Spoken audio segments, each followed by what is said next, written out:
श्री गणेशाय नमः। ये राशिफल चंद्र राशि पर आधारित है। चंद्रमा मन के कारक है। हमारे मन पर जो भी उतार चढ़ाव आते हैं वो चंद्रमा की स्थिति लेकर आती है और इस वजह से चंद्रमा की पोजीशन हमारे रोज के जीवन को बहुत ज़्यादा प्रभावित करती है और इसके अकॉर्डिंग हमारा दिन अच्छा या बुरा जाता है। तो आइए जानते हैं इस दिन चंद्रमा आपके लिए किस तरह के परिणाम ला रहे हैं। चंद्रमा आपकी कुंडली के 5वें स्थान में रहेंगे। जी हाँ, 5वें भाव में चंद्रमा के होने से ये आपके लिए सबसे बेहतरीन समय होगा। चंद्रमा के 5वें भाव में होने से आप काफ़ी अच्छा प्रदर्शन कर पाओगे। इस समय में आपकी आर्थिक स्थिति मजबूत रहेगी, खर्चे कम होंगे और इनकम ज़्यादा होगी। मन प्रसन्न रहेगा, कोई टेंशन नहीं होगा। सुबह से ही आप जोश में रहोगे, उत्साह में रहोगे। इस समय में आपके रुके हुए सारे पेंडिंग काम पूरे हो जाएंगे। आपको पारिवारिक सुख मिलेगा। पिता का सपोर्ट भी विशेषकर इस समय में आपको मिल रहा है। इस समय में आपके बिजनेस में उन्नति दिखेगी। आर्थिक स्थिति और मजबूती की ओर बढ़ेगी। उधार दिए हुए या अटके हुए जो पैसे हैं वो आपको वापस मिल सकते हैं। अटके हुए काम पूरे करने के लिए समय काफ़ी अच्छा है। दाम्पत्य जीवन में मधुरता रहेगी। घर में खुशनुमा माहौल रहेगा। इस दिन फैमिली के साथ समय व्यतीत करना काफ़ी अच्छा रहेगा। आप भी खुश होंगे और आपके फैमिली वाले भी काफ़ी खुश रहेंगे। किसी तरह का टेंशन या प्रेशर इस दिन आप पर नहीं रहेगा। अच्छे समय का अच्छा फायदा ज़रूर उठाएं। लव लाइफ में अपने पार्टनर को खुश करने के लिए समय अच्छा है। पार्टनर के साथ आप समय व्यतीत कर सकते हैं। लाइफ के बारे में मिलकर कोई अच्छा डिसीजन भी ले सकते हैं। आज खर्चे नहीं होंगे लेकिन आय अच्छी रहेगी। स्टूडेंट्स के लिए भी समय अच्छा है। अपनी पढ़ाई पर पूरा फोकस रखें और अच्छे समय का पूरा लाभ उठाएं। ये समय आपकी पढ़ाई के लिए भी इम्पोर्टेंट है और समय आपके लिए अच्छा भी है, तो पूरा लाभ ज़रूर उठाएं। जम के पढ़ाई करें, अच्छे रिजल्ट्स ज़रूर आएंगे। आज आपको स्वास्थ्य भी परेशान नहीं करेगा। पुरानी परेशानियों में भी सुधार दिखेगा। ये समय सरकारी कामों को पूरा करने के लिए उपयुक्त है। सारे सरकारी काम इस वक्त पूरे हो जाएंगे। इस समय में सरकार की तरफ से मान प्रतिष्ठा मिल सकती है। जो लोग राजनीति में हैं उनके लिए ये दिन काफ़ी शुभ रहेगा। इस समय अचानक से धन की प्राप्ति भी होने के योग बन रहे हैं। यानी जो लोग शेयर्स में इन्वेस्ट करते हैं उन्हें मुनाफा हो सकता है। इस समय में गुप्त धन मिलने के भी योग बन रहे हैं। हो सकता है कोई लकी ड्रॉ या इनाम, इसमें भी आपको कोई फायदा हो जाए। इस समय में आप काम करने के नए जरिए भी खोज पाएंगे। इस दिन आपकी बुद्धि तीव्र गति से काम करेगी। यात्राओं के लिए भी ये समय अच्छा है। यात्रा पर जाते हैं तो यात्राएं लाभकारी रहेगी। आपके बिजनेस के लिए, प्रोफेशन के लिए अगर आप यात्रा करते हैं तो वो आपको काफ़ी लाभदायक रहेगी। वहाँ से आपको धन कमाने का भी मौका मिल सकता है। निवेश करने के लिए और कोई महत्वपूर्ण निर्णय के लिए भी समय अनुकूल है। इस दिन आपका स्वास्थ्य अच्छा रहेगा। डेली एक्टिविटी शुरू रखें, योगा करें, प्राणायाम करें, सुबह का टहलना जारी रखें, अपने डाइट पर ध्यान दें, खुद भी स्वस्थ रहे और आपके अपनों को भी स्वस्थ रखें। इस दिन लाल रंग का इस्तेमाल करना आपके लिए अच्छा रहेगा और एक अंक इस दिन आपके लिए लकी साबित हो सकता है। दोस्तों, ये राशिफल चंद्र राशि पर आधारित है, लेकिन कभी कभी हमारी पर्सनल कुंडली में बाकी ग्रहों की पोजीशन कुछ इस तरह की होती है कि आपके राशिफल परिणाम में बदलाव दिख सकता है। इसलिए राशिफल को एक मार्गदर्शन के तौर पर लिया जाए तो ज्यादा अच्छा रहेगा। दोस्तों, सभी राशि के लोगों के लिए जीवन में आगे बढ़ने के लिए कुछ जरूरी बातें वीडियो में आगे बताई गई है, तो वीडियो आगे जरूर देखें। नमस्कार दोस्तों, व्यक्ति को अपने जीवन में सफल होने के लिए मेहनत के साथ साथ भाग्य का साथ होना भी बहुत ही आवश्यक होता है। अगर व्यक्ति का भाग्य उसका साथ देता है तो कम मेहनत में ही अधिक सफलता प्राप्त होती है। परंतु कई बार ऐसा देखा गया है कि व्यक्ति के जीवन में कई ऐसी घटनाएं घटित होती है जिसकी वजह से उसको बहुत सारी परेशानियों का सामना करना पड़ता है और इस स्थिति में व्यक्ति को बिल्कुल भी समझ नहीं आता कि ऐसा क्यों हो रहा है। दरअसल आपके घर में ही कुछ ऐसी चीजें होती है जो हमारे भाग्य को प्रभावित करती है, हमारे जीवन को प्रभावित करती है और उन चीज़ों के आसपास होते हुए भी हमें वो चीज़ें नज़र नहीं आती। वह चीज़ें हमारे चारों तरफ एक अजीब सा घेरा बनाकर रखती है, परंतु हम उसको नहीं देख पाते।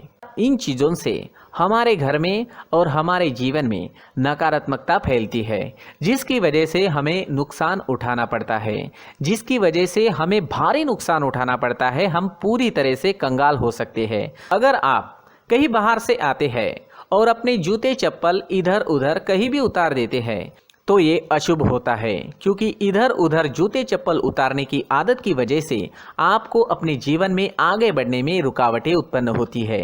इससे उन्नति में बाधा आती है। इसलिए आप अपने जूते चप्पलों को उनकी जगह पर ठीक प्रकार से रखें। दोस्तों, काफ़ी लोगों को इस तरह की आदत होती है, कहीं से भी बाहर से आते हैं, कहीं भी जूते चप्पल फेंक देते हैं, कहीं पर भी उतार देते हैं। कुछ लोग तो घर के एंट्री के मेन डोर के सामने ही जूते या चप्पल डायरेक्टली उतार देते हैं। ये तो बहुत ही गलत है। साथ ही कुछ लोग जूते चप्पल उल्टे रख देते हैं, उस पर ध्यान नहीं देते। लेकिन इन चीज़ों पर ध्यान देना बहुत ज़रूरी होता है और जूते चप्पल हमारे जीवन को बहुत ज़्यादा प्रभावित करते हैं। दोस्तों, ध्यान रखें, जूते चप्पल हमेशा साफ सुथरे रखें और उनको उनकी जगह पर रखें। उनके लिए एक स्थान बनाएं, उस स्थान पर रखें। अगर कोई व्यवस्था उनके लिए की है तो बहुत ही अच्छी बात है, वहां पर उन्हें रखें, साफ सुथरा रखें। जूते चप्पलों को उनकी जगह पर कुछ इस तरह से रखें कि वो देखने में भी अच्छी लगे। अगर वो चीजें देखने में अच्छी लग रही है तो फिर उनसे निगेटिव एनर्जी उत्पन्न होने की संभावना बिल्कुल भी नहीं रहेगी। तो दोस्तों, इस बात का ध्यान जरूर रखें। साथ ही दोस्तों, एक और बात है जिस पर आपको ध्यान देना बहुत जरूरी होता है। हमारे घर के छत के ऊपर जिन चीज़ों का हमें काम नहीं होता है उन्हें हम घर के छत के ऊपर रख देते हैं। ऐसा करते करते देखेंगे तो घर के छत के ऊपर कबाड़ जमा दिखता है। जी हाँ, जो चीज़ें हमें लगता है आगे जाके हमारे काम में आ सकती है वो हम घर के ऊपर रख देते हैं, लेकिन वो चीज़ें तो काम में नहीं आती। हमारे जीवन पर वो चीज़ें बहुत ही गहरा निगेटिव इफेक्ट डालती है। इसलिए हमारे घर के ऊपर का जो भी एरिया है वो पूरी तरह से साफ सुथरा रखें। जी हाँ, साफ सुथरा रखना है और एक भी बिना काम की चीज हमारे घर के ऊपर नहीं रखनी है। दोस्तों, नहीं तो हम जीवन में मेहनत करते ही रहेंगे और हम जितना पा सकते हैं उतना नहीं पा सकेंगे, क्योंकि ये चीजें हमें कहीं ना कहीं हमारे जीवन में पीछे रखेगी। इस वजह से घर के छत को पूरी तरह से साफ रखें, पूरी तरह से साफ सुथरा रखें, क्लीन रखें। साथ ही दोस्तों, हम हमेशा देखते हैं घर के ऊपर जाने के लिए जो सीढ़ियां हैं, उन सीढ़ियों के नीचे जो जगह होती है वहां पर सामान हमेशा रख दिया जाता है। वो जगह ही ऐसी है कि सामान को खींच ही लेती है। वहां पर आपको कुछ ना कुछ सामान मिलेगा ही। जिन लोगों को पता नहीं है उनके घर आपको सामान मिलेगा ही, लेकिन जिन्हें पता है वो लोग हमेशा सीढ़ियों के नीचे की जगह साफ सुथरी रखते हैं और एक भी चीज वहां पर आपको नहीं मिलेगी। क्योंकि अगर हम सीढ़ियों के नीचे सामान रखते हैं तो हमारी उन्नति होना बहुत ही मुश्किल है। जी हाँ, सीढ़ियों के नीचे कूड़ा कचरा कबाड़ अगर हम जमा करके रखते हैं, कोई भी सामान रख देते हैं, तो उस वजह से माँ लक्ष्मी हम पर प्रसन्न नहीं होती। माँ लक्ष्मी हमारे घर में आने की संभावना बहुत ज़्यादा कम हो जाती है। तो दोस्तों, इन चीज़ों पर ध्यान रखें। हमारे घर की जो सीढ़ियाँ होती है उनकी नीचे की जगह हमेशा साफ सुथरी रखें, क्लीन रखें।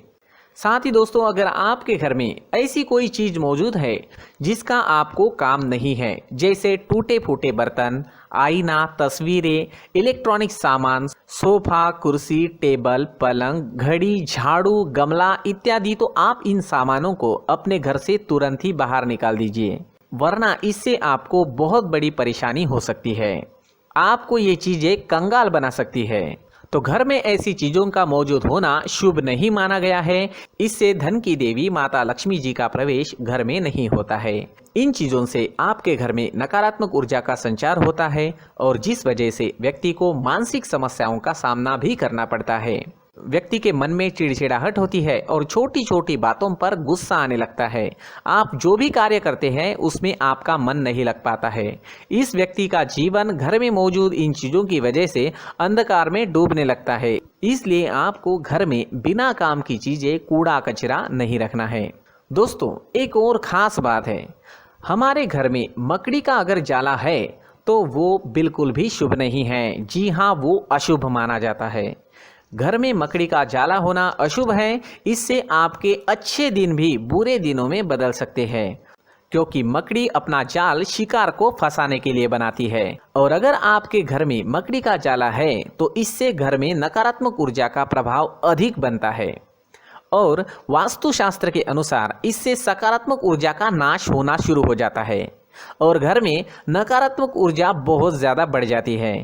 इसलिए आप अपने घर को हमेशा साफ सुथरा रखें, कम से कम 1 महीने में अपने घर के हर कोने की साफ सफाई जरूर करें। दोस्तों, मुख्य द्वार भी हमेशा साफ सुथरा रखें। मुख्य द्वार को हमेशा सजाया जाता है, क्योंकि मुख्य द्वार से ही हमारे घर में लक्ष्मी का प्रवेश होता है। तो मुख्य द्वार को साफ सुथरा रखें और सजा कर रखें तो बहुत अच्छा रहेगा। इससे मानसिक रोग और घर की परेशानियां दूर हो जाएगी, धन की कोई कमी नहीं रहेगी और इसके साथ साथ आय के नए स्रोत भी खुलने लगेंगे। इसी के साथ और कुछ चीज़ें हैं, जैसे टूटी फूटी जो भगवान की मूर्तियां होती हैं वो हमारे घर में नहीं रखनी चाहिए। साथ ही जो भगवान के पुराने फोटो है जो जमा करके रखे हुए होते हैं, तो दोस्तों वो चीज़ें नहीं रखनी चाहिए। जो भगवान के फोटो या भगवान की मूर्तियाँ जो घर के मंदिर में हैं, बस वहाँ तक सीमित है। अगर आपके घर के शोकेस में भी वो मूर्तियाँ रखी है, कुछ फोटो रखे थे, उन्हें भी साफ करते रहना चाहिए। जिन चीज़ों को हम मेंटेन नहीं कर पाते, साफ नहीं रख पाते, उन चीज़ों को घर से हटा देना ही आपके लिए अच्छा रहेगा। साथ ही दोस्तों, कुछ तस्वीरें हैं, जैसे डूबते नाव की तस्वीर या फिर झगड़े की तस्वीर या फिर कुछ ऐसी तस्वीरें होती है जो देखते ही हमें समझ में आ जाता है कि ये तस्वीर निगेटिविटी दर्शा रही है। इस तरह की तस्वीर भी आपको आपके घर में नहीं रखनी है। जी हाँ, इस तरह की तस्वीर लगाने से भी हमारे जीवन में उसी तरह की घटनाएं घटित होना शुरू हो जाता है। हर एक चीज़ हमारे घर की हम पर प्रभाव डाल रही है। इस तरह के बदलाव आप आपके घर में ज़रूर करें। धन्यवाद।